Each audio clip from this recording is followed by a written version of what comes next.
وسلم يأتي على الناس زمان يجتمعون في المسجد ليس فيهم مؤمن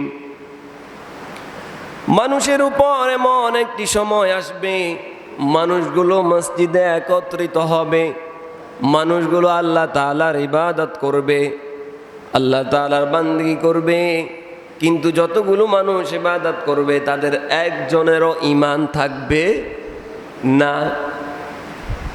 এখন আপনাদের কাছে আমার প্রশ্ন, কিয়ামত যেদিন হবে সেদিন কাবাগর থাকবে? কথা বলে না।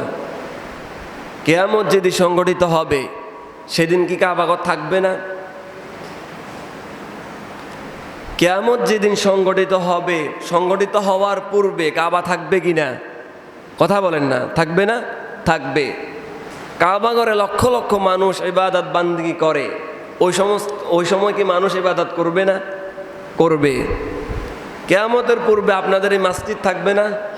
থাকবে। ইমাম থাকবে, মুসল্লি থাকবে, আজান হবে, নামাজ হবে।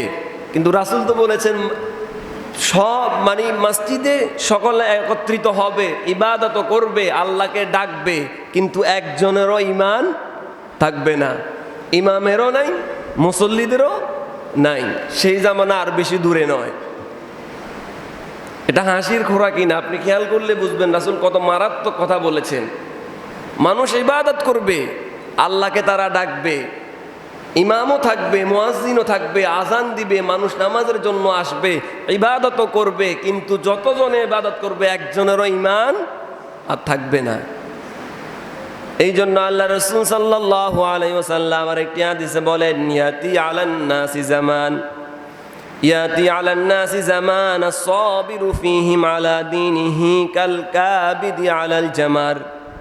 প্রিয় নবী বলেন, মানুষের কাছে এমন একটা সময় আসবে যেই সমস্ত মানুষ ঈমান টিকিয়ে রাখার জন্য চেষ্টা করবে, ওই সময় মানুষ ঈমান টিকিয়ে রাখা এত কঠিন হবে, মানুষ যেন হাতের ভিতর জ্বলন্ত একটি কয়লা তার হাতের ভিতর রেখে দিয়েছে।